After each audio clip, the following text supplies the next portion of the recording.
What's up, y'all? All right, so what we're gonna do today is talk about charcoal. I've been having issues with charcoal running out in all these enclosures. It doesn't matter which one. So what we're gonna do?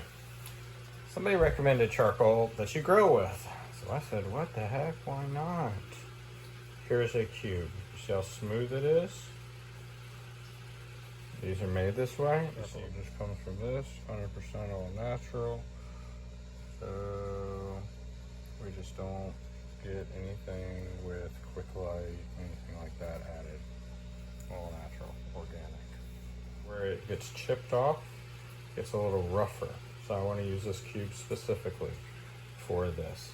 All right, we're going to use an enclosure. This is my original. This is where I went after that, and then it went that way. They've always been in the same spot for 3 years. These are also Magic Potion, Japanese Magic Potion, still pure. But I was trying to work on yellow a little differently. What we're gonna do, we're gonna pull this one. It looks like so many are out. So we're gonna use the same smooth brisket. We're going to put it, I water on the label side. So we're gonna put it over here. Just like so. So we'll be able to come up, we'll be able to look. Anyway, I want you to see how smooth the brisket is. I need to clean this. The bugs can actually climb on that now. So we're gonna come back in a little bit, view it again, and then we'll view it again in the morning.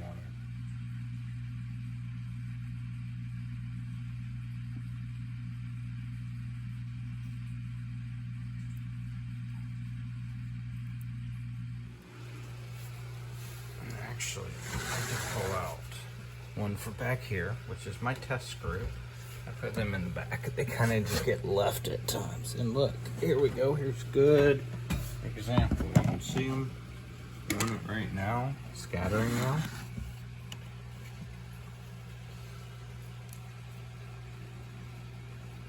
This is what it'll look like in a couple hours, actually. Let's just break down ash. They compress them. You don't need anything. So the Isopods definitely eat this. You saw how smooth the other one was. But this is my test group. They seem to really enjoy this brisket cubes for grilling. If I move that yellow to my yellow group, which is over here, it'll start spitting out wild colors, more whites, with the parents of the other one. So, I wanted to show y'all. They eat the cubes. So these guys haven't had any charcoal in a while, so they should cover that in just a little bit. We'll come back to that. Alright, I didn't come back in the time range I wanted to, but it is the next day, early morning. And you can see there are on it. I unfortunately don't think I can show y'all them actually eating on it, but you can normally see it, and you see how rough it's getting. I'll pull it out and show y'all exactly what I'm talking about. You see the edges that they've been working on. This is, let me get some light. Alright, so you can see a little better the edges of this. It was smooth. Obviously one side had a little bit of roughness to it, but they have done a number in just 12 hours or so.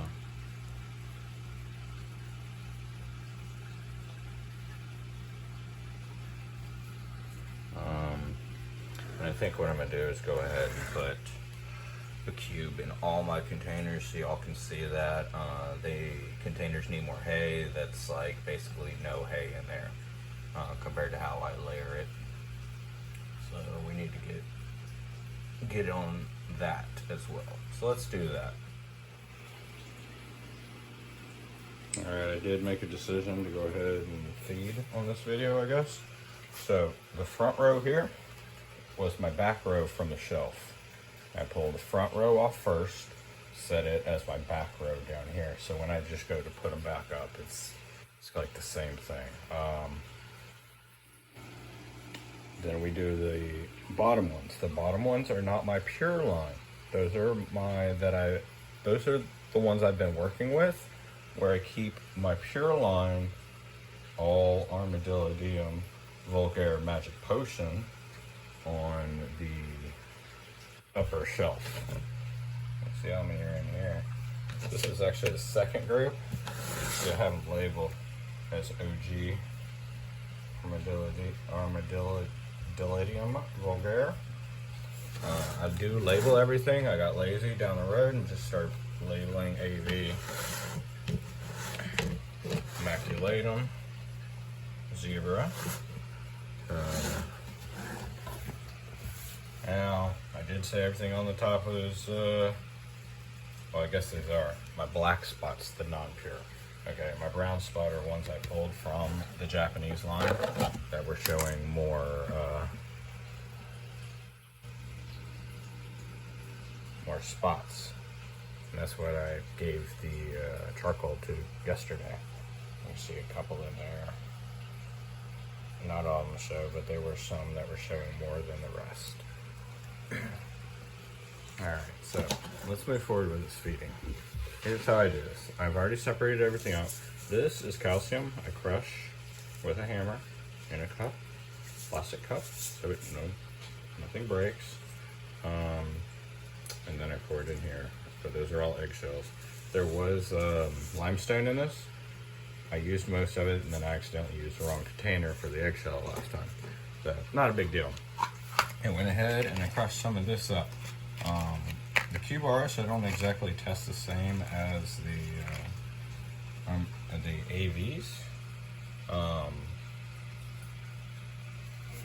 but we're gonna do that. So my white purple ghost and my purple ghost. What we're gonna do here? Moths. We don't want those.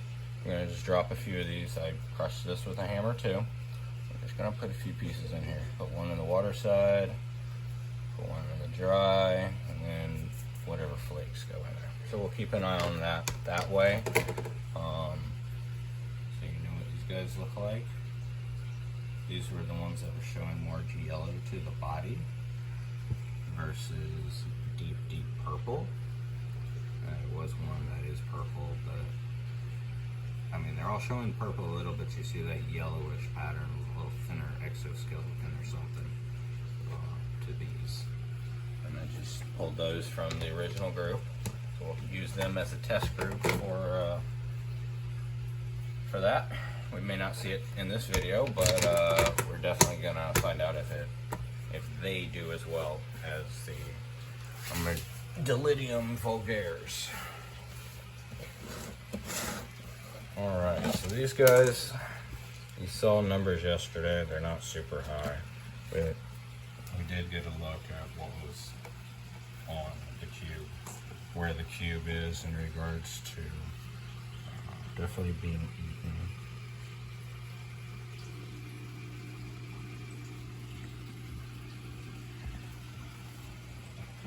Alright, so lids, do the same thing. Pull lids. I'm not feeding this end one over here because there are only dwarf whites in it. And this will be risky touching them. But this way you can see that they are in there. No, I don't feed them. I give them the hay, and you can see how they eat it. It's shredded like this.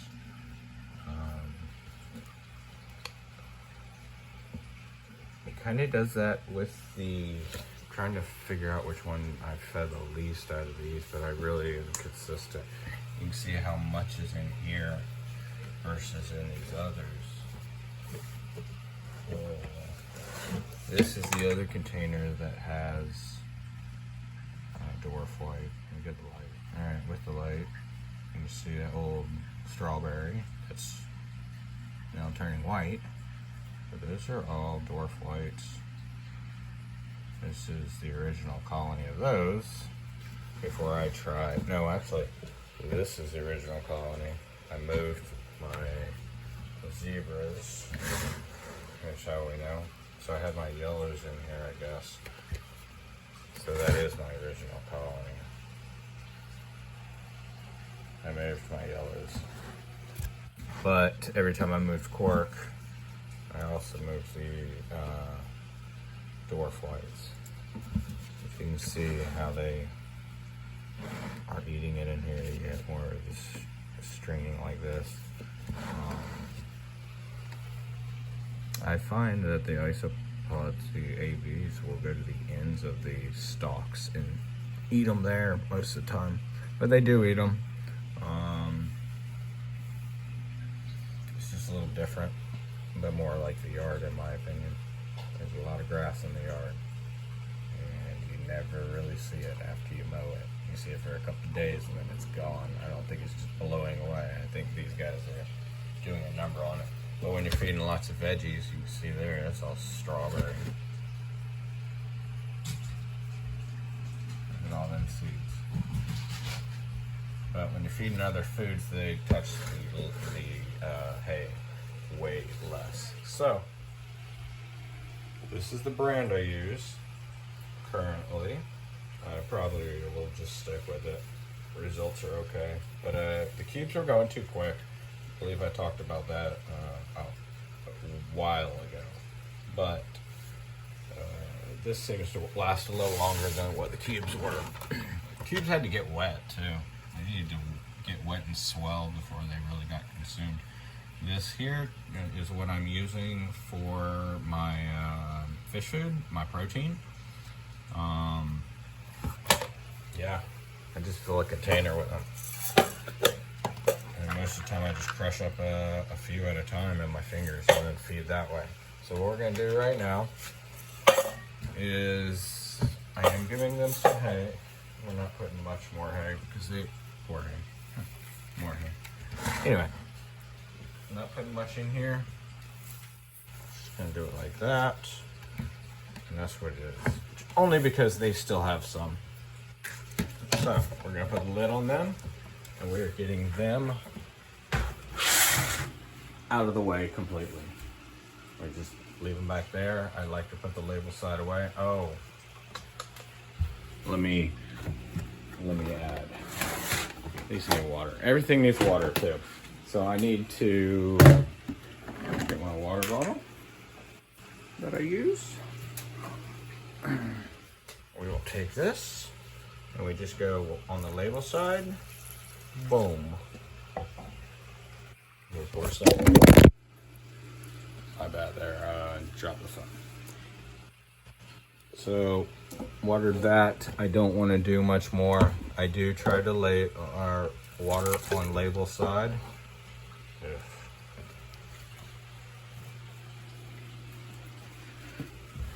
But other than that, I feed on that side. There's not a lot of splash in here, so it's not very dirty because, well, I'm not in it as much as the rest.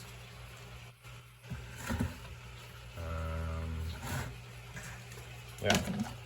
So again, put this back. Just slide that up in there and leave it.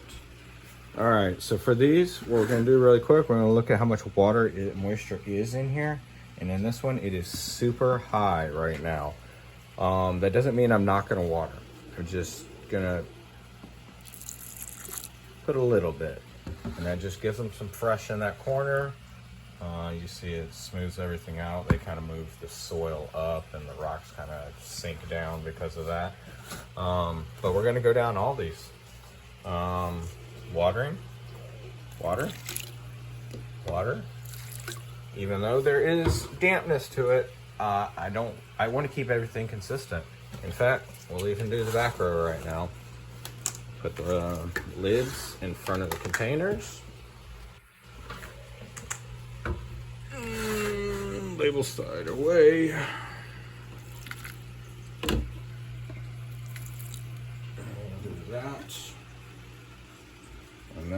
is a half a cup of water, or half a bottle right now. All right. So what we're gonna do, we're gonna go through. I don't even give much. Like when I feed these things, I do that. That right there. I do about like that. I put them in like this. Even with those that you saw a shit ton, I mean, I'm not putting much, but I put it on the side away from where I water. That's very important. Somewhere down in that side is sphagnum moss. I believe it's important that the sphagnum touches the bottom of the container to absorb anything that's down there and cause wicking. Over time, coconut fiber. Here, we'll look at this. In fact, let me get some external light. So, you know I haven't changed substrate. Well, this is what the substrate looks like after almost 3 years. This one was, I guess it was my second container I made. Coconut fibers down here. And then the dirt on top. You see how thin layer the dirt is. It does go in there, but I think it gets consumed quicker. Moths get in here, unfortunately. Keeping it moist seems to keep their larvae to a minimum. Anyway, so we're gonna look at this real quick. We'll keep everything in the same position so I don't have to think about it. So if you put the hay under the bark, it gets consumed at a much, much higher rate. You can see right here, it gets covered up, buried, and they consume it differently. It is quite interesting, actually. So I recommend that. It's the same as these pods. They seem to consume bottom side a little quicker. Humidity helps, whatever. So I just rearrange a little bit, put it on top. Now the new layer of hay will cover the old spot, pretty much. So let's do this. Let's do this. More like that. Now, with me cutting it up, it's not as, I think it makes it harder for them to walk through it. I don't necessarily have to put it all over the whole container. I can leave an open side on half. But as you see, I go heavy. That is heavy, heavy in there. Heavy. So for video purposes and space, I think I'm about to be out of space. We're gonna speed this up. I'm not gonna explain everything. I am going to show you charcoal there, more charcoal here, charcoal, charcoal, charcoal, charcoal, and so forth. I'm gonna go down even the ones I'm breeding for colors down here. These are all my store bots. I just want y'all to see, you know, I am going to do this with all these. Hell, I'll even give a whole chunk in there and see what happens. So I gave that. Yeah, data reasons. I'm gonna cut this short because I still gotta edit this.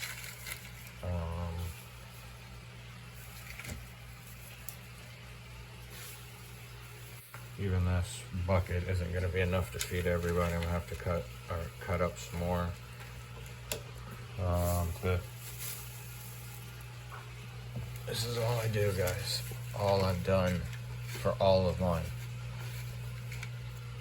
Like I said, maybe you don't want to cut these up so into small 1-inch pieces like I did. Going a powdered form would be better, or leaving it whole. But leaving it whole ends up gives them too much opportunity to crawl out, and I don't want that. So I'm gonna finish up doing this, finishing up watering, and maybe I'll be able to add on just a little segment of how many cover this. All right, see y'all in a few.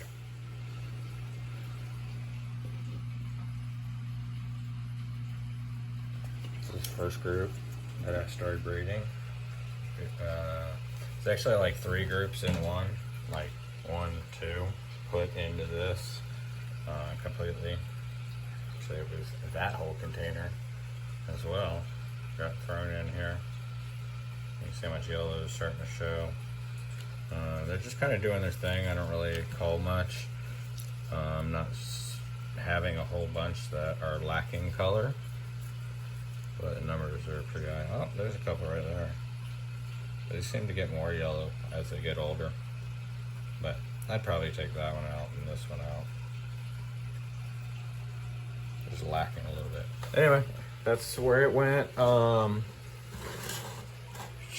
This is one I'm working on with a white skirt. All of these have the white on the bottom, like that. I'm trying to reproduce that out. A wild one around here, a solid. Let's see, I think these are far enough back where you can see how solid it is. There's not really any white screen. There's a little bit there, but it definitely fades. These are older. These are older parents, as you see here. Showing a lot of yellow as well, which I'm cool with that. That's my black spot group. These haven't been doing well. I'm out of cork. Like this. They're reproducing. Wild colors! Look at that. A freaking wild color. Not even showing much yellow. There you go. I do have groups showing wild colors still. Anyway, we're talking about black spot. This is my black spot. And these are mixed. I had to mix these with American to get the black spot.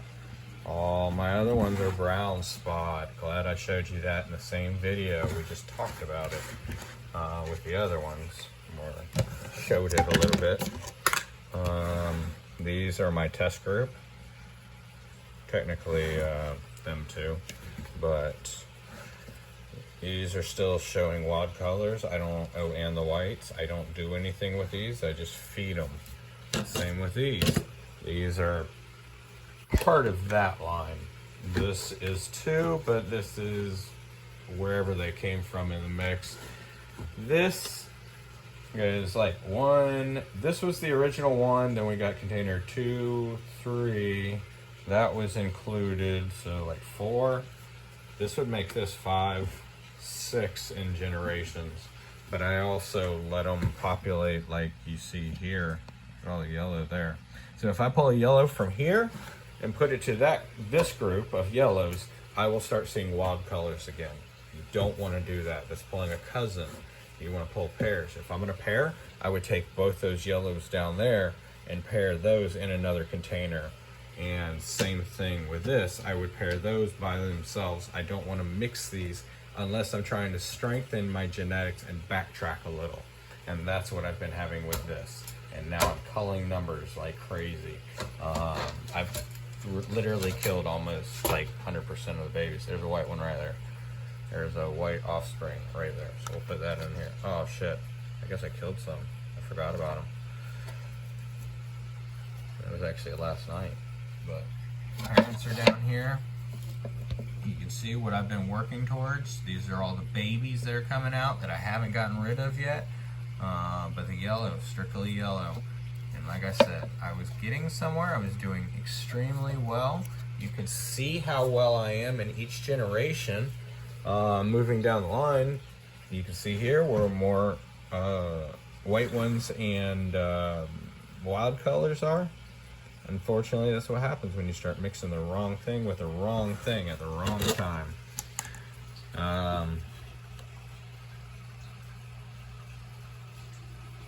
A gem mixing. You see that slightly almost solid, showing more wild colors. Anyway, so that's the project. Alright, so my phone does have full data. I had to delete some stuff to make more space. I'm going to wrap it up here. You can see I did add more. I used up every bit of what I had on just these containers. Those already have some hay. It's not a big deal. There's hardly any isopods. It's going to last probably the rest of the year. That one only has the Florida isopods, the Floridianus, whatever the hell, Floridiana, I don't know, whatever they're called. So they don't really need hay. The only ones that need hay are my magic potion up here. And they've still got hay. Those are the purple ghosts. They don't really need much right now. So I'm pretty much wrapping it up here. Hope this helps you guys. I did add the charcoal in everybody, so they should be good. Hopefully for 6 months. Probably not, but we'll see how that goes, and maybe I'll mention it later. All right, you guys, like, subscribe, hang around for more. Again, maybe we'll get out here eventually and do some actual harping again. I definitely need to. But financially, things aren't in a position for me to even do that right now. All right, y'all. Talk to y'all later.